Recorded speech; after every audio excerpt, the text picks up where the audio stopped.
Conhece, sabe que eu lido muito com libertação, né?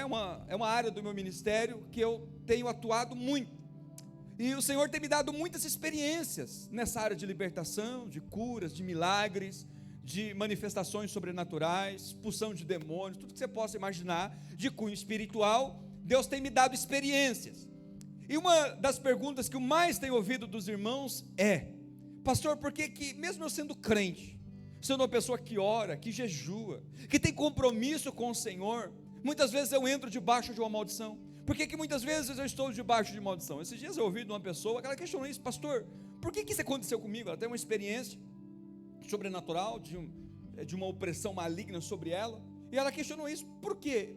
Pastor, eu levanto todo dia de madrugada para orar, eu tenho uma vida com Deus, por que isso acontece comigo? Mas não é a primeira pessoa que pergunta isso. Na verdade, toda semana tem alguém que me pergunta isso: por quê?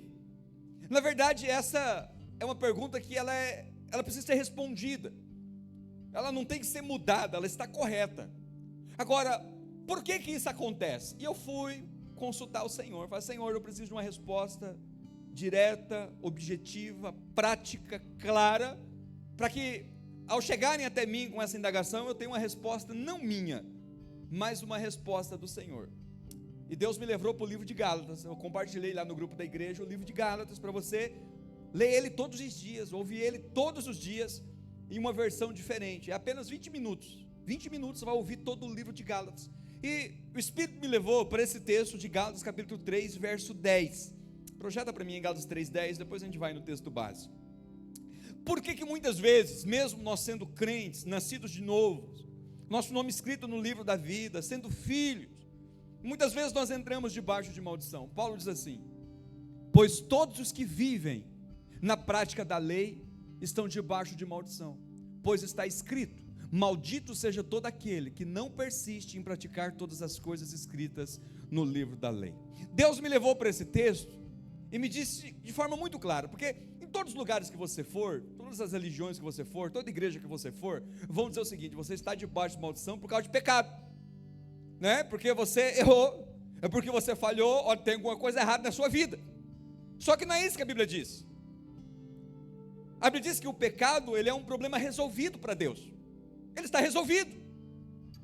A Bíblia diz que aquele que não tem pecado é mentiroso. Se for assim, todo mundo está debaixo de maldição. A Bíblia diz que aquele que não tem pecado é mentiroso. Jesus, diante de uma mulher adulta, disse: aquele que não tem pecado, que atire a primeira pedra. Não é que o pecado não tem consequência, todo pecado ele tem consequência, mas não é o pecado que nos coloca debaixo de maldição. O que nos coloca debaixo de maldição é viver pela lei, e por não entender isso, não ter revelação da graça, as pessoas entram debaixo de maldição, porque elas entendem que é o esforço delas, é o que elas fazem, tem a ver com a obra dela, o quanto ela jejua, o quanto ela ora, o quanto ela se sacrifica, que vai livrá-la daquela maldição. E não é verdade. O que nos coloca debaixo de maldição é viver pela lei. Não que orar não seja uma coisa boa, muito pelo contrário, quanto mais você ora, mais você jejua, mais bênção vem sobre a tua vida. Mas o não fazer isso não te coloca debaixo de maldição. É importante nós termos revelação clara de que o que nos coloca debaixo de maldição é viver debaixo da lei. E o que é viver debaixo da lei? Eu quero falar com você hoje alguns sinais, presta atenção nisso, se você está debaixo da lei ou não, porque a gente nunca acha que é a gente acha que, não, é os outros lá, aquela religião lá, eu não. Eu quero dizer para você que todos os dias nós entramos e saímos da lei. Se você não cuidar, todos os dias você entra debaixo da lei. Todos os dias se você não cuidar, você entra debaixo dos princípios da lei. E se você não cuidar, você começa a viver por eles. Então esse não é um problema só dos outros. Diga assim: esse problema é meu. Então esquece os outros. Talvez você está aqui e está imaginando alguma religião legalista, né, que vive debaixo. Esquece, é você. Hoje eu quero falar com você, é comigo, tem a ver conosco, que cremos na graça, que cremos no Senhor Jesus. Amém? Amém? Você crê na graça? Então hoje eu quero trazer alguns sinais. Eu tenho aqui mais meia hora para compartilhar, que eu quero encerrar mais cedo o culto hoje. Nós temos um momento com as crianças aqui, e eu quero que você dê essa atenção. Então eu preciso que você esteja cativo aqui. Serão 7 pontos, mas será rápido, então eu preciso da sua atenção, de que você pode estar vivendo debaixo da lei, e por isso você está debaixo de uma maldição financeira, uma questão na sua família, no seu casamento, na sua saúde, não sei em que área, porque você ainda não entendeu que você está debaixo da lei, que você está vivendo debaixo da lei. Você acha que isso é uma coisa dos outros, e não sabe como vencer. Então o Espírito Santo vai te dar uma direção clara do que você precisa fazer, colocar em ordem, para que você seja uma pessoa livre de todas as maldições, amém? Então tá bom. Jeremias 17, verso 5 ao 8, diz o seguinte: assim diz o Senhor: maldito é o homem que confia nos homens, que faz da humanidade mortal a sua força, mas cujo coração se afasta do Senhor. Ele será como um arbusto no deserto, não verá quando vier algum bem, habitará nos lugares áridos no deserto, em uma terra salgada onde não vive ninguém. Mas bendito é o homem que confia no Senhor, cuja confiança nele está. Ele será como uma árvore plantada junto às águas, que se estende as suas raízes para o ribeiro. Ela não temerá quando chegar o calor, porque as suas folhas estarão sempre verdes. Não ficará ansiosa no ano de seca, e nunca deixará de dar fruto. Amém pela palavra do Senhor? Esse texto mostra um contraste entre aquele que vive debaixo da lei e aquele que vive debaixo da graça. O verso 6, verso 5, melhor dizendo, diz que aquele que vive debaixo da lei, verso 5, é alguém que ele confia na sua carne, ele confia na sua força, ele confia na sua capacidade. Ele diz: maldito é o homem que confia nos homens, que faz da humanidade mortal a sua força, mas cujo coração se afasta do Senhor. Não é, talvez você já ouviu muito essa palavra dizendo: maldito o homem que confia no homem, você não deve confiar em ninguém. Não, não é bem isso que o texto está dizendo. Você não deve confiar em ninguém, inclusive em você mesmo, inclusive na sua carne, inclusive na sua natureza, inclusive naquilo que você pode fazer, inclusive naquilo que tem a ver com o seu esforço. Ele está dizendo o seguinte: quando nós começamos a trabalhar, a viver, tentando conquistar, tentando alcançar, confiando na nossa capacidade, nós entramos debaixo de maldição. Tem a ver com a nossa inteligência. Não sou uma pessoa inteligente, sou uma pessoa culta, não, eu sou uma pessoa espiritual. Olha, eu oro muito, eu jejuo muito, eu vou todos os cultos, eu devolvo meu dízimo certinho. Olha, toda vez que o pastor lança um propósito, eu sou o que dou a maior oferta. E de repente essas coisas começam a entrar no nosso coração, e a gente começa a achar que é por causa disso que nós somos abençoados. Não, esse é um reflexo de alguém que já é abençoado pelo Senhor, amém, irmãos? Mas não é isso que nos caracteriza e nos qualifica para receber bem algum do Senhor. E às vezes nós confiamos naquilo que nós podemos fazer, talvez na nossa capacidade intelectual, na nossa habilidade, né? Talvez na nossa argumentação, na nossa força, no nosso desempenho, e a gente esquece de que tudo é o Senhor, e a gente começa a entrar debaixo de maldição. E o texto diz que quando a gente entra debaixo de maldição, algumas coisas acontecem. É o que diz o verso 6. A primeira atitude dessa pessoa, ela vai ser um arbusto no deserto. Um arbusto no deserto é uma árvore pequena, mirrada em lugar seco, onde não tem ninguém perto. É alguém que ele, de alguma forma, ele se isola, ele vive sozinho, e ele começa a não desfrutar mais da vida, ele só existe. O arbusto, ela é uma planta que ele só existe, tudo que ele tem ali é para não morrer, ele não desfruta da vida, tudo que ele faz, todo o seu esforço é para sobreviver. A água é mirrada, os nutrientes são mirrados, o calor é excessivo, ou seja, ele tem uma vida miserável. Ele vive sozinho de uma forma miserável, de uma forma penosa, de uma forma difícil, de uma forma escassa. Assim vai ser a vida de alguém que está debaixo de maldição. Não é que ele vai morrer, não é que ele não tem vida, mas a vida dele é uma vida mirrada. A vida dele é uma vida de escassez, a vida dele é uma vida sofrida, a vida dele é uma vida de aflição. E o texto diz: ele não verá quando vier algum bem. Olha que coisa interessante. Não é que o bem não vem na vida dele, mas ele não consegue enxergar, ele não consegue perceber. Ele olha a vida à volta dele e fala: só tem coisa ruim. Ele não consegue ver nada bom. Ele olha para o seu trabalho e amaldiçoa o trabalho. Ele olha para a família e amaldiçoa a família. Ele olha para a igreja, ele amaldiçoa a igreja. Ele olha para o pastor dele, amaldiçoa o pastor. Ele olha para os filhos, amaldiçoa os filhos. Tudo que ele olha à sua volta, ele não consegue ver bem nenhum. Tudo que ele vê é ruína, tudo que ele vê é tragédia, tudo que ele vê é coisa horrível, porque ele está debaixo de uma maldição. Não é que o bem não acontece na vida dele, ele simplesmente não tem olhos para ver quando o bem passa diante dele, quando as coisas boas passam diante dele, ele não consegue enxergar. Então ele não consegue ver o bem em nada, ele não valoriza o que tem, nada é bom o suficiente, ele não atribui valor a ninguém, ele sempre acha que merece mais, e os olhos dele só vê coisas ruins. É alguém que sempre tem uma palavra negativa, é sempre alguém que tem um olhar pessimista, ele nunca consegue ver as coisas boas diante dele, e ele não percebe que ele está debaixo de uma maldição. Essa pessoa não consegue perceber, porque ela acha que o problema é sempre os outros, é sempre o que está à volta. Só que o texto diz que ele habita também em lugares áridos no deserto, uma terra salgada onde não vive ninguém, porque é uma consequência natural. Ninguém quer ficar perto de uma pessoa assim, não é verdade? Ninguém tem prazer de ficar perto de uma pessoa assim, que o tempo todo está dessa forma, agindo dessa forma, com afirmações assim, com atitudes assim, com olhares assim. Então ele vai ser uma pessoa solitária, é alguém que vai terminar a sua vida sozinho, empoeirada, parecendo morto. Você olha, você não sabe se está vivo ou se está morto, amargurado, ressentido. Todo esforço que faz é simplesmente para sobreviver, simplesmente para existir, e você vê que não há desfrute nenhum daquela vida. Essa é a realidade de alguém que está debaixo de maldição. Isso quando está no nível já avançado. Mas o verso 7 muda, ele diz: mas bendito é o homem que confia no Senhor, cuja confiança nele está. É diferente do arbusto no deserto. Ele vai estar no mesmo clima, no mesmo ambiente, no mesmo lugar, mas agora com uma perspectiva diferente. Tanto o arbusto, né, como essa árvore plantada junto ao ribeiro, estão nos mesmos lugares. É um deserto, é um lugar escasso, o clima é o mesmo, o vento é o mesmo, a chuva é a mesma, o sol é o mesmo, as dificuldades são as mesmas, só que ele está plantado em um lugar diferente. Presta atenção no que diz o texto, verso 8: ele será como a árvore plantada junto às águas, que estende as suas raízes para o ribeiro. Ela não temerá quando chegar o calor, porque as suas folhas estão sempre verdes. Não ficará ansiosa no ano de seca, e nunca deixará de dar o seu fruto. Sabe o que ele está dizendo aqui?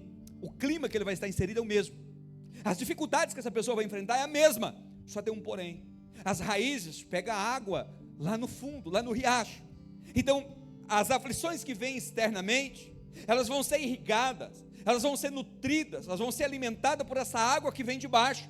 Então não importa o que acontece ao redor, o que importa é que está vindo nutrientes, está vindo alimentos, está vindo água, está vindo refrigério pelas raízes, e o que acontecer ao redor não afetará aquilo que ela faz. Amém, irmãos? O texto diz que o que vai acontecer com essa pessoa? Ela não temerá quando chegar o calor. O calor aqui fala de dificuldades, e as suas folhas estarão sempre verdes. Não haverá um tempo de crise, de escassez, onde tudo que ela vai fazer é para sobreviver. Não, o texto diz que o tempo todo as suas folhas estarão verdes. Ela não ficará ansiosa no ano de seca, ela não vai ficar preocupada e se faltar suprimento, porque ela não confia em si mesma, ela confia no Senhor. O texto diz que ela nunca deixará de dar o seu fruto. O que a palavra de Deus está nos ensinando aqui, que há dois estilos de vida, que tem a ver com as nossas escolhas, tem a ver com a revelação que nós temos do Senhor, tem a ver aonde nós colocamos a nossa confiança, tem a ver aonde as nossas raízes estão fixadas. Jesus, certa feita, comparando sobre uma construção, ele diz: olha, quando você vai construir uma casa, você não constrói ela sobre a areia, mas você constrói ela sobre a rocha, porque vai vir o vento, vai vir a tempestade, vai dar com ímpeto contra aquela casa, mas ela não será deslocada, ela não será afetada. Tem a ver com raízes, tem a ver com o firmamento, aonde os meus pés estão. Não tem a ver o que está acontecendo à minha volta, porque ele diz que o sol ele nasce para justos e injustos, a chuva vem para justos e injustos, a bênção vem para justos e injustos. Mas eu gostaria de resumir aqui para que você entenda isso. O que significa, né, ficar debaixo da lei, ou quais sinais, qual evidência de forma objetiva, prática, que revela que nós estamos debaixo da lei. Se você ler em Levítico capítulo 4 verso 32, projeta para mim, por favor. Diz que se alguém na antiga aliança levasse um cordeiro para oferta pelo pecado, ele deveria levar uma oferta sem defeito. Presta atenção, todos aqui reconhecem que tem pecado, amém? Então imagina, você pecou, que era assim na antiga aliança, não é diferente hoje. A única diferença é que o cordeiro que é oferecido foi Cristo. E uma vez que Cristo foi oferecido, nós não precisamos oferecer mais cordeiro, Cristo é o nosso cordeiro. Mas sabe o que se fazia para expiar pecado? Imagina você cometer um pecado. Hoje é só você pedir perdão e falar: Senhor, me perdoa, está perdoado. Amém? Amém? Então, eu entendo que você tem essa revelação de que o seu pecado já está perdoado por causa do sacrifício de Cristo. Mas o que acontecia? Todo ano tinha que separar um animal e oferecer pelo pecado. Quando chegava diante do sacerdote, imagina isso, você chegou aqui com um cabrito, chega o dono com um cabrito e fala: eu pequei muito, então está aqui um cabrito, pelos meus pecados do ano inteiro. Eu não vou olhar para o Donovan como sacerdote, que era isso que o sacerdote fazia. Ele não olhava para o Donovan: deixa eu ver o tamanho do seu pecado, mas o que você fez? Não se perguntava para aquela pessoa que trazia a oferta: o que você fez? Deixa eu ver o tamanho do seu pecado, se é proporcional. Não, olhava, o seu animal era sem defeito. Então, eu não olho para o Donovan quando ele traz a oferta, eu vou olhar para a oferta. Deixa eu ver se a oferta está qualificada. Pessoas que vivem pela lei são pessoas que estão o tempo todo olhando para Deus e pensando: será que eu estou qualificado para receber o perdão de Deus? Será que eu mereço o perdão de Deus? O que eu tenho que fazer para receber o perdão de Deus? Eu quero dizer para você que não importa o pecado que você cometeu, Deus não olha para você, Ele olha para a oferta, e a sua oferta é Cristo. Cristo é o Cordeiro sem defeito. Então nós já chegamos diante de Deus não com as nossas obras, mas com as obras de Cristo. Então por que você precisa ter certeza de que você está perdoado? Por que eu tenho que ter certeza que eu estou perdoado? Porque não tem a ver com as minhas obras, tem a ver com as obras de Cristo. E o primeiro sinal que eu estou debaixo da lei é justamente essa justiça própria. Eu estou o tempo todo tentando me relacionar com Deus, merecer ou qualificar para receber algo de Deus baseado na minha justiça própria. Lembra sempre disso. Deus nunca olhou para o ofertante, Ele sempre olha para a oferta. Então Ele nunca olha para você, Ele olha para Cristo, que é o nosso Cordeiro. Cristo é a nossa oferta. Nós ofertamos Cristo, o nosso Cordeiro, como sacrifício pelos nossos pecados. Compreende, irmãos? Amém? Então uma pessoa que vive debaixo da lei, ela está sempre olhando para si. Deixa eu ver se Deus hoje me atende. Talvez você entre aqui no culto e você olha com essa perspectiva. Será que Deus hoje vai me ouvir? Será que eu pequei muito? Será que eu falhei muito? Será que eu orei o suficiente? Será que eu jejuei o suficiente? Será que Deus hoje aceita o meu louvor? Será que Deus aceita hoje a minha oração? Será que Ele aceita o meu culto hoje? Porque você vai estar olhando para você. Mas entenda o seguinte: sabe por que você é aceito? Você é aceito porque Cristo foi aceito. Glória a Deus por isso. Então você é aceito o tempo todo, mesmo quando erra, mesmo quando você falha, porque não tem a ver com você, tem a ver com Cristo. Cristo é a oferta. Então nós entregamos Cristo como a nossa oferta. Melhor, Ele se entregou no nosso lugar e nós só dizemos: eu quero essa oferta. Então toda justiça própria, ela tem a ver com aquela pessoa que ela olha para si e fala assim: pastor, mas eu sou uma pessoa boa. Talvez você é alguém aqui que você tenha essa consciência: eu sou uma pessoa boa. Você pode até ser uma pessoa boa socialmente, diante da sociedade, mas diante de Deus você nunca pode se apresentar como uma pessoa boa. Porque todas as vezes que você chega diante de Deus e fala: eu sou uma pessoa boa, você não precisa de Cristo. Porque Jesus falou isso: bom só existe um, que é Deus. Estão entendendo, irmãos? Amém? Então, o que é viver pela justiça própria? É olhar para si e falar: eu sou uma pessoa boa, eu tenho algo para oferecer para Deus. Quando a gente entra assim na presença de Deus, a gente entra debaixo de maldição, porque a gente está indo com a nossa justiça. Mas se você tem essa revelação: peraí, eu não sou uma pessoa boa, e eu não preciso ser bom para receber favor, eu não preciso ser bom para ser abençoado, eu só preciso levar a oferta boa, porque a oferta tem que ser sem defeito. Amém, irmãos? Então você não precisa chegar diante de Deus como uma boa pessoa para receber algo diante de Deus. Você precisa levar a oferta sem defeito. Deus não vai olhar para você, mas vai levar para a oferta, Ele vai olhar para a oferta que você está levando. E que oferta você tem levado? É as suas obras, é a sua oração, é o seu jejum, é o quanto você tem sido uma pessoa boa para a sua família, é o quanto você tem ajudado os pobres. Não, quero dizer para você que a sua oferta não pode ser essa. Essa oferta nunca vai ser suficiente para satisfazer a justiça de Deus. Mas se você levar Cristo, o Senhor Jesus, Ele é a oferta perfeita, sem defeito, sem pecado, e você vai ser aceito, não por causa de você, mas por causa de Jesus. Então como que você tem se relacionado com Deus? É baseado naquilo que você faz? É na sua justiça? Você ora pensando que Deus vai fazer, por quê? Porque você merece? Porque eu mereço?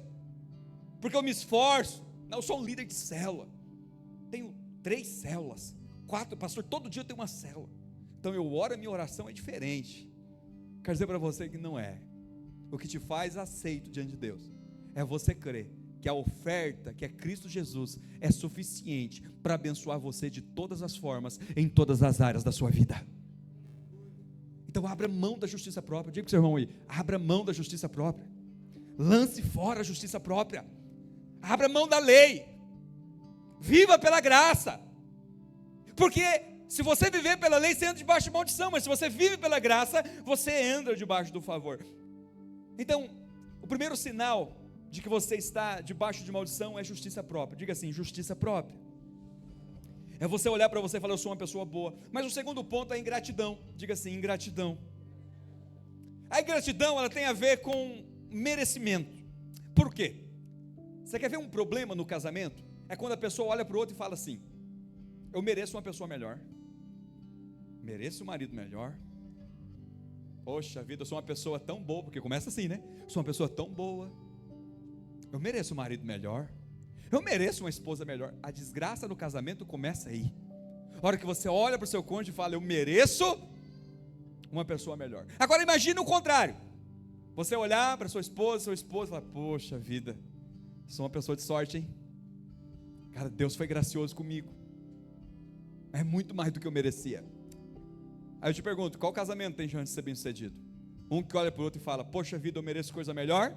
Ou o casal que olha um para o outro e fala, poxa vida, Deus foi tão generoso comigo? Porque a ingratidão tem a ver com merecimento. Eu mereço mais, eu mereço mais, eu mereço mais, eu mereço um salário melhor, eu mereço uma igreja melhor, eu mereço um pastor melhor. E a ingratidão começa a entrar no nosso coração e a gente não percebe. Porque eu estou sempre dizendo, eu mereço mais do que eu tenho. Tudo isso começa com a justiça própria. Então o segundo ponto o segundo sinal de que você está debaixo da lei é a ingratidão, é você olhar para você e dizer, eu mereço mais, eu mereço melhor, eu mereço tudo melhor, e o que eu estou recebendo não é o melhor. É um sinal que você está vivendo debaixo da lei. Mas se você é uma pessoa grata, como eu disse, contente com aquilo que você tem, insatisfeita, mas contente, você fala, poxa vida, eu tenho uma família tão abençoada, eu tenho uma igreja tão abençoada, eu tenho um pastor tão abençoado, eu tenho pessoas que caminham comigo tão abençoadas, eu tenho uma empresa tão abençoada. Bênção atrai bênção, amém?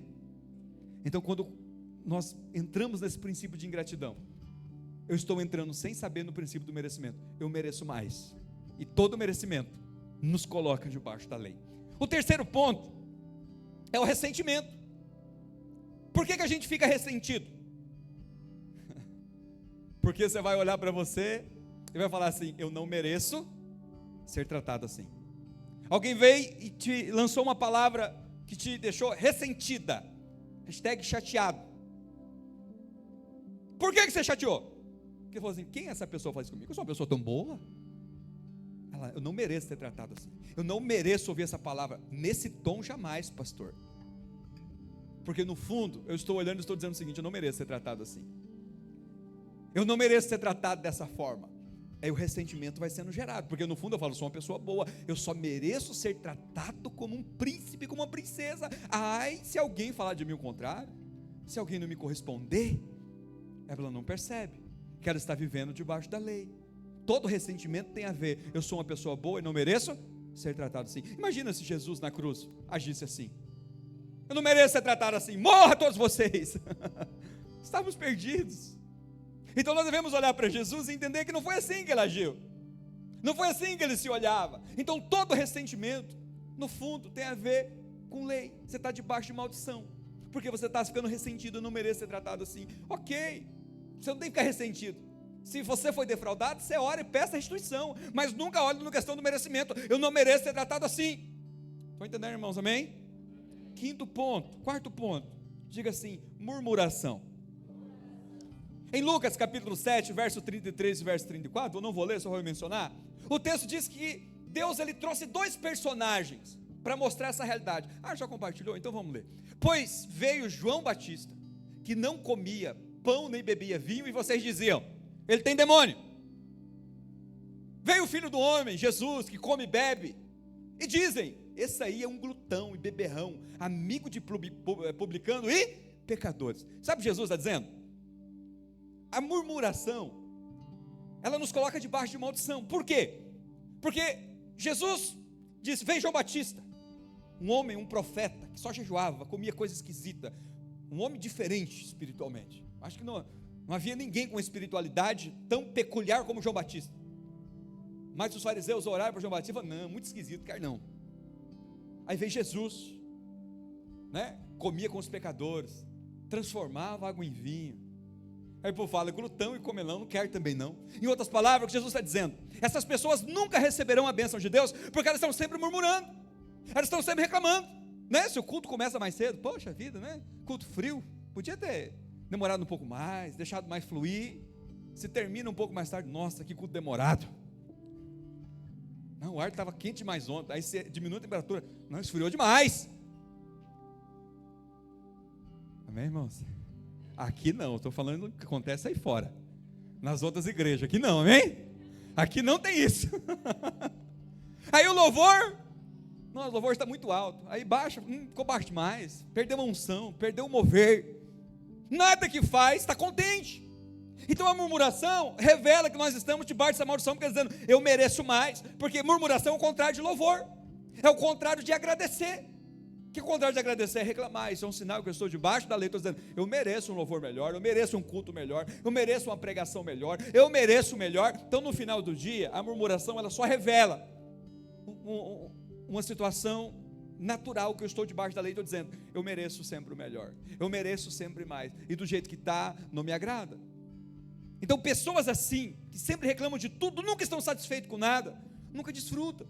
Então eu quero dizer para você: desfrute, seja uma pessoa feliz com o que você tem, com o que Deus colocou nas suas mãos, né? Se o culto termina cedo ou termina tarde, glória a Deus por isso, eu tirei esse tempo, é para isso mesmo, eu vou desfrutar desse momento, amém, irmãos? Estou dando só um exemplo aqui, mas vale para tudo na vida, né? Tem homem que é assim, se a mulher cozinha um arroz um pouquinho mais duro, ficou duro.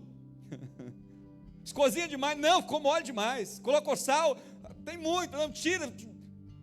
Murmuração sempre vai fazer com que nós não desfrutemos daquilo que Deus coloca nas nossas mãos, e esse é um sinal que você está vivendo debaixo da lei e você não percebe, amém? Então diga assim: justiça própria, ingratidão, ressentimento, murmuração. E o quinto, medo. Diga assim: medo. Quando eu falo medo, não estou falando cautela, prudência, eu estou falando medo de você ter medo de Deus de fato. Por quê? As pessoas que vivem por justiça própria, presta atenção nisso, quando que elas ficam com medo? Não é quando elas estão obedientes, é quando elas falham. Porque quando elas falham, elas pensam assim: agora o negócio vai ficar ruim, o pecado vai me achar.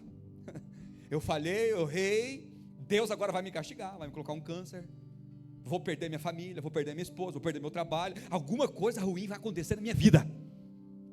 Porque onde que ele está confiando? Na sua justiça. Mas a árvore plantada junto ao ribeiro nunca tem medo, porque ela sabe que Cristo é a justiça dela. Eu falhei, eu errei, eu fracassei, mas nenhuma maldição me alcança, porque Cristo é a minha justiça. Amém? Então você não fica com medo. Pastor, mas eu errei. Eu sei, mas a Bíblia fala que todas as coisas cooperam para o bem daqueles que amam a Deus.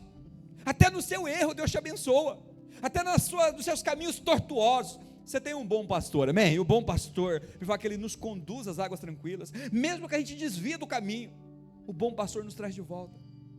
Você não precisa ter medo, você é amado. Quando eu falo que você é amado, não é um jargão, é uma verdade. Você precisa dessa revelação, que mesmo que você erre, mesmo que você tome uma decisão errada, o irmão compartilhou isso comigo: pastor, eu fiz um investimento errado, tomei um prejuízo de 20 mil. Falei: você crê na restituição? É muito simples, só você crê na restituição. Mas eu errei. Ok, mesmo que você errou, quando você clama pelo Senhor, Ele não olha se você errou, se você acertou, Ele olha se você é filho, amém? E uma vez que você é filho, uma vez que você tem Ele como seu pastor, como seu protetor, Ele te conduz aonde Ele quer que você esteja. E o seu erro vai ser só um aprendizado, o seu erro só vai ser um trampolim para você se tornar uma pessoa melhor. Não vai ser uma maldição sobre você, não vai te destruir, não vai te matar. Então não tenha medo. Tem muitos pastores que usam o medo como método de Deus. Não, eu quero dizer para você que você não precisa ter medo. Todo medo é do diabo. Diga assim: todo medo é do diabo. Porque o diabo quer que você confie em você, e a hora que você falha, ele fala: está vendo? Você não deveria ter confiado em você, mas foi ele que te instigou. Confie em você, confie na sua capacidade. Hebreus capítulo 2, verso 14 e verso 15, diz que quem governa pelo medo é Satanás. Ele diz, portanto, visto que os filhos são pessoas de carne e sangue, ele também participou dessa condição humana, para que, por meio da morte, falando de Jesus, derrotasse aquele que tem o poder da morte, isto é, o diabo. Ele derrotou o diabo na cruz. Ele libertasse aqueles que durante toda a vida estiveram escravizados pelo medo da morte. O medo nunca é uma coisa boa. Como eu disse, cautela, prudência, né? É uma coisa sábia, inteligente, mas não é disso que eu estou falando. Eu estou falando desse medo de você falhar, de você fracassar, e o pecado te achar, e Deus te castigar, e o diabo vir te destruir. Você não precisa desse medo. O diabo já foi destruído, e ele não tem nenhum poder mais contra a sua vida. Você não precisa ter medo, você não precisa mais viver angustiado. Diga assim, todo medo é diabólico. Então pessoas que vivem com medo, é pessoas que estão confiando em si ainda. Eles estão analisando se eles estão errando e acertando, e quem sabe a vida deles vai ser abençoada ou amaldiçoada. Não, você está em Cristo, aquele que está em Cristo, nenhuma condenação há mais sobre ele. Você está em Cristo, irmãos, amém? Você está em Cristo, você está guardado nele, protegido nele. Diga assim, condenação. Romanos capítulo 3, verso 20, diz que o sexto ponto que nos mostra que nós estamos debaixo da lei é quando nós vivemos conscientes de pecado. Talvez você ache que é o Espírito Santo que faz isso. Quero dizer para você que não é. Se você vive consciente de pecado o tempo todo, você está debaixo de maldição. O texto diz que ninguém será declarado justo diante dele pelas obras da lei, pois por meio da lei nos tornamos conscientes do pecado. Diga assim, a lei é boa para mostrar que eu sou pecador. É para isso que a lei é boa. A lei é boa para mostrar que você é pecador, mas presta atenção, se você está o tempo todo consciente de que você é pecador, tem alguma coisa errada, porque o Espírito Santo não faz isso. Ele te convence uma vez, quando você nasceu de novo, que você é pecador. Depois disso, a obra do Espírito Santo sempre é convencer que você é perdoado, convencer que você está perdoado, que você não está em débito mais com Deus, que todo o teu pecado foi pagado na cruz com Cristo. A obra do Espírito Santo não é te acusar, quem faz isso é o diabo é acusador. A obra do Espírito Santo é dizer, ok, você tem pecado, mas você está perdoado, não há mais nenhum débito comigo. Você crê nisso? Talvez você tenha vivido debaixo de condenação, consciente de que você é pecador. Você acha que isso é o Espírito Santo que está fazendo isso? Não. O Espírito Santo, ele traz consciência de perdão, de que você está perdoado, de que você está lavado, de que você está remido, de que você é filho, e que nenhuma maldição te alcança mais.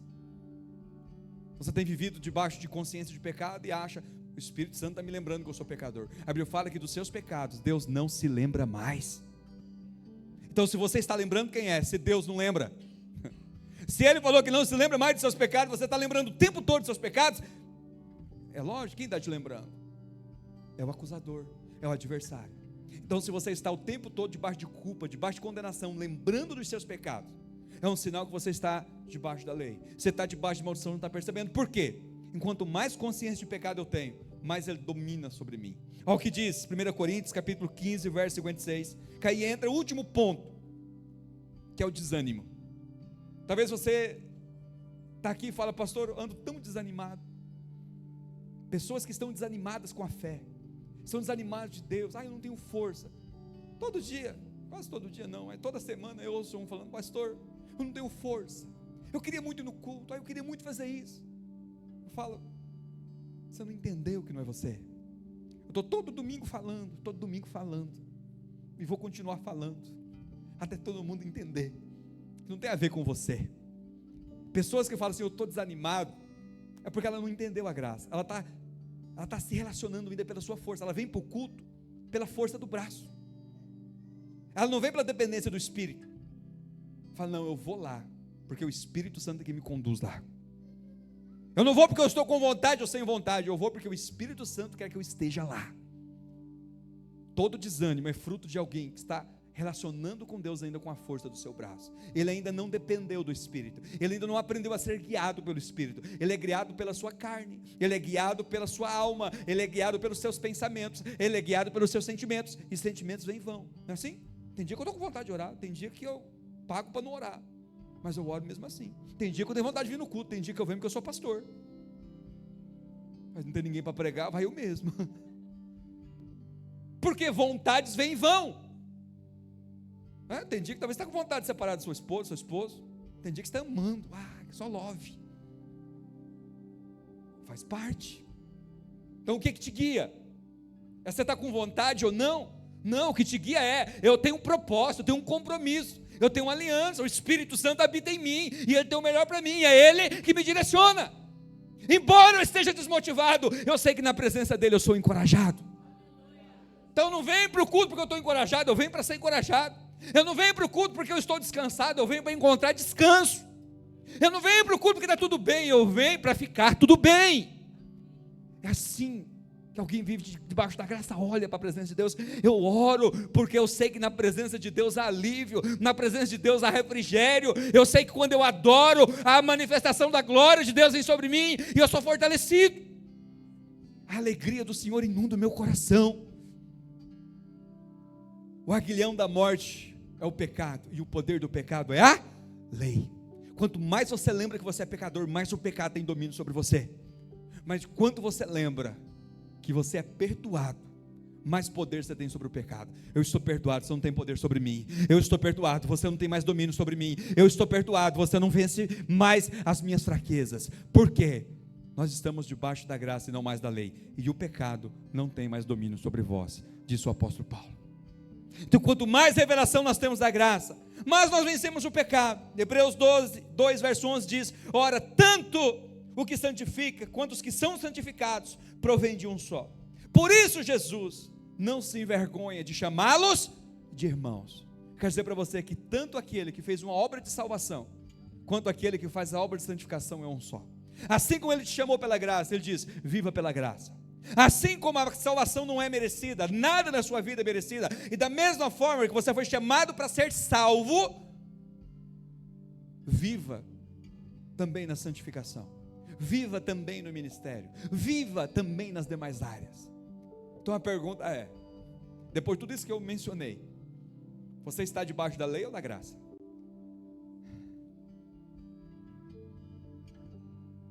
A pergunta é: depois de tudo que eu mencionei, quais áreas da sua vida você precisa inserir a graça?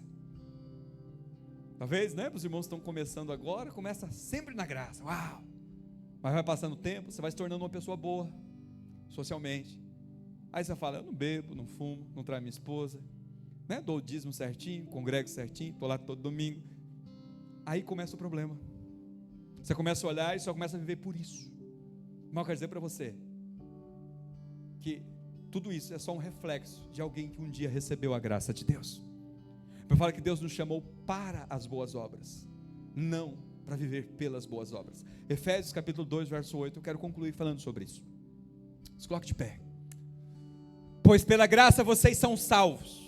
Diga assim: pela graça eu sou salvo. E o texto diz: por meio da fé. E isso não vem de vocês, é dom de Deus. Diga assim: a fé é um dom de Deus. Nem a fé é sua, para você ter uma ideia. Você acha que a fé é sua? Não, foi um dom que Deus te deu. Você só crê porque Deus, no seu infinito amor, te deu a graça de crer. Aí ele diz no verso 9: não por obras. Diga assim: não por obras, para que ninguém se glorie. Obras tem a ver com aquilo que você faz. Aí ele diz no verso 10: porque fomos feitos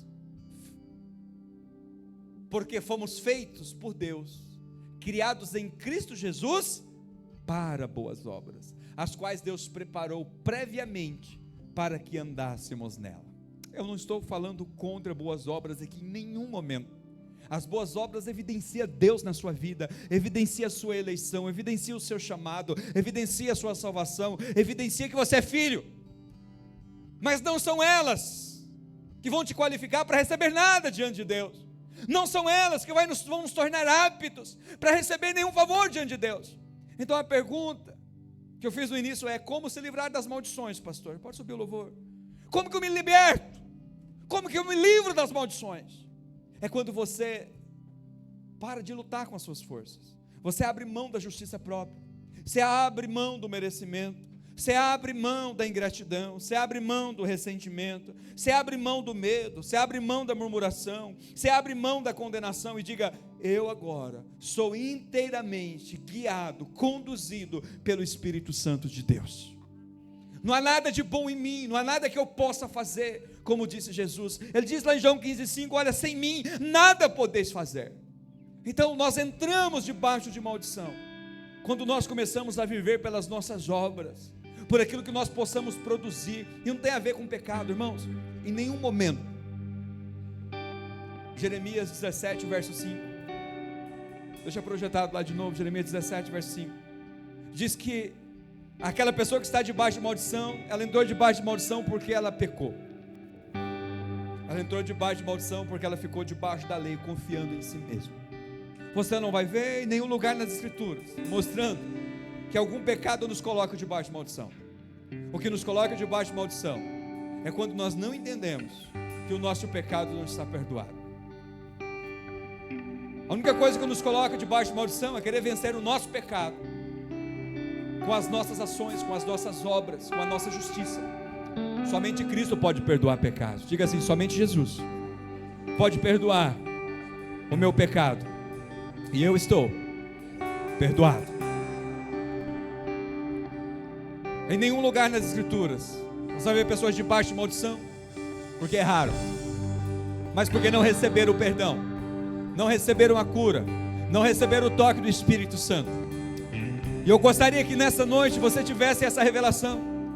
Talvez você tenha jejuado, você tenha feito sacrifícios, eu quero que você continue fazendo, jejue, ore, seja uma mulher de Deus, cheia do Espírito Santo, mas entenda que a libertação ela vem quando você para de lutar com os seus esforços, você se entrega ao Senhor Jesus todo o teu coração e diz: eu não tenho o que fazer, eu não tenho para onde ir, eu não sei como lidar com isso, eu não sei como enfrentar isso, mas o Senhor sabe, e eu quero que o Senhor me dê uma libertação plena, me dê uma vida plena, eu quero que o Senhor me dê saúde, eu quero que o Senhor me cure.